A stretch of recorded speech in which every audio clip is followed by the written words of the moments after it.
Welcome back, Tech Fam. What is up tonight? This is the second video for today, and I'm happy to provide it for you.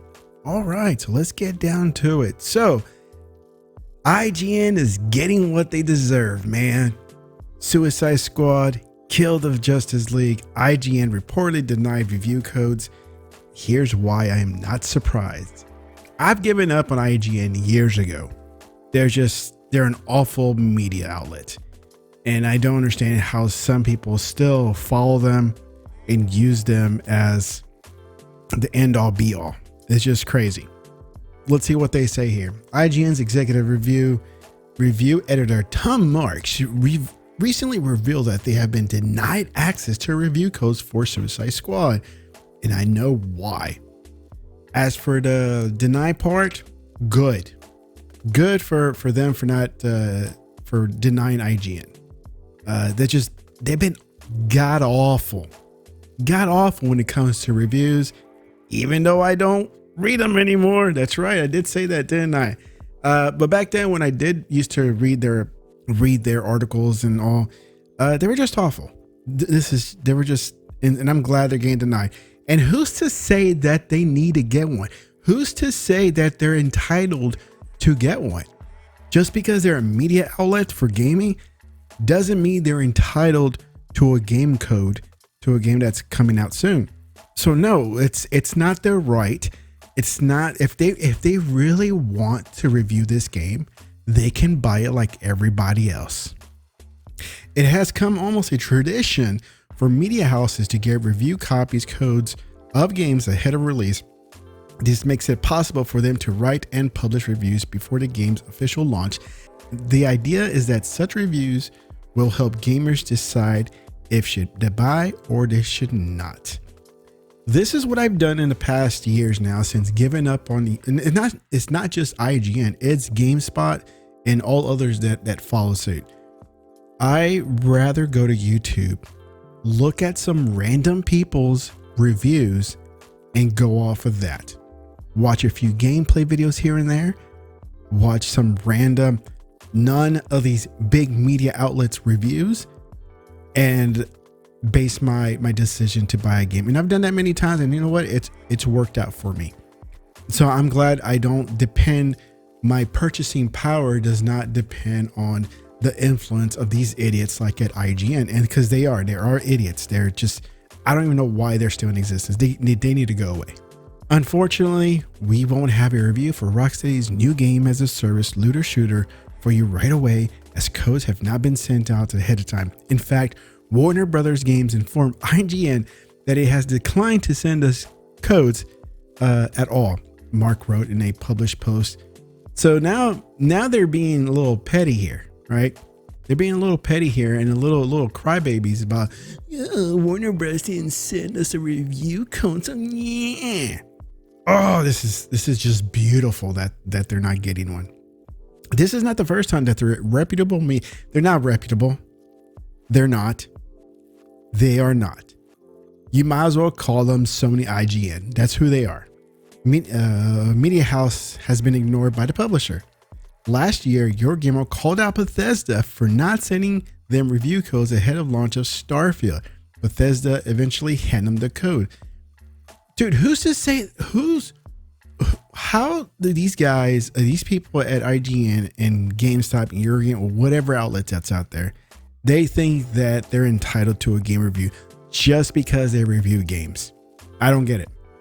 Why do they think they're entitled to review? It's just idiotic. So I'm glad these publishers, these studios are saying, nope, you're denied.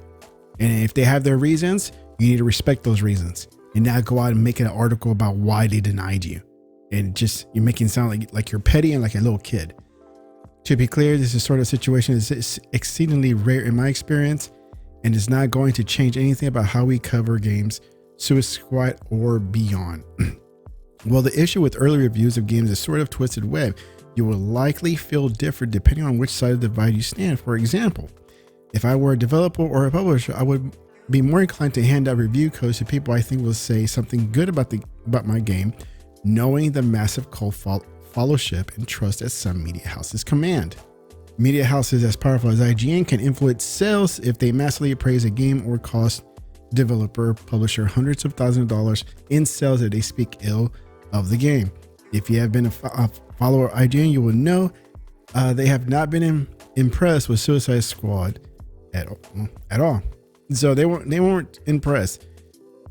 IGN's director of video content strategy, Dustin, I could never say his name, published a post on January 9th titled Suicide Squad KJL preview. He played it and didn't like it. Although he praised the story, he hated the fact that the players will have to kill some of the characters they have loved. A dumb point, if you ask me, because the entire Suicide Squad franchise is themed dark theme and anti-hero stuff. Well, it's in the title, right? So you're not gonna be, you shouldn't be surprised if they will end a few of these main hero characters, and you're gonna be sad about it. Don't act like you're all surprised that's gonna happen, because it's in the title. It was gonna happen, right? So now they killed your beloved DC hero, and now you're upset about that, right? The story was great, but you just didn't like that they offed one of your heroes. So it's just idiotic. I think Rocksteady and Warner Bros. Are optimistic that more people who participate in the alpha test spoke well about the game. It would drown the negative preview published by IGN. In fact, it was a desperate attempt to restore a positive image ahead of launch. Therefore, it is no surprise that Warner Bros. Has declined to hand out review code to IGN. Given IGN a review code would be akin to handling your enemy who already stabbed you another knife to finish you off. Exactly. Why? You already reviewed it as a bad game. Why would you want to review it again? Because they did all the changes that they did to it, and now what? You've already stepped in with one foot thinking it's a bad game. How is whatever review code they're going to give you now is going to change that? So good that Warner Bros. Denied it, and I hope they continue denying them, and I hope many other developers and studios will deny IGN codes, because they're not entitled to them. Nobody needs to give them. Look at Hi-Fi Rush. There was no codes handed to anybody. No heads up about the game coming out, and look how that game took off and how successful it was. These publishers, these developers, they don't need IGN. They don't need GameStop or Eurogame. They don't need them at all. However, from the side of the gamer, such a move can be judged as stamped out honest game reviews and turning video game reviewers into hype men for upcoming games. A gamer with a meager spending budget will always want to be sure that they're getting their money's worth. So as a gamer myself, I do understand. I depend on my game purchasing on reviews or anything that's out there. But I always suggest, like I just suggested at the beginning of this video, if you're going to buy a game, look at random videos of people who have the game, who played it. And if you're not, stop giving your time and your views and your clicks to IGNs and these big worthless media houses, right? Give it to another small YouTuber out there that review games and are more honest about the games than these stupid idiots here. In my view, I think gamers should learn to experience each title on their terms, rather than judging a game based on someone else said about it, which I say all the time. It is important to mention that no two individual games will have the identical interest. While IGN complained about the unending conversation between the characters in Suicide Squad, I have seen a few people in the comments as witty as human. I'm glad they did this. I'm glad that WB has pushed back and said, nope, you're not going to get a code. You guys suck, and now you can suck it. All right, guys, hope you liked this video, and I'll talk to you guys next time. Bye. Peace.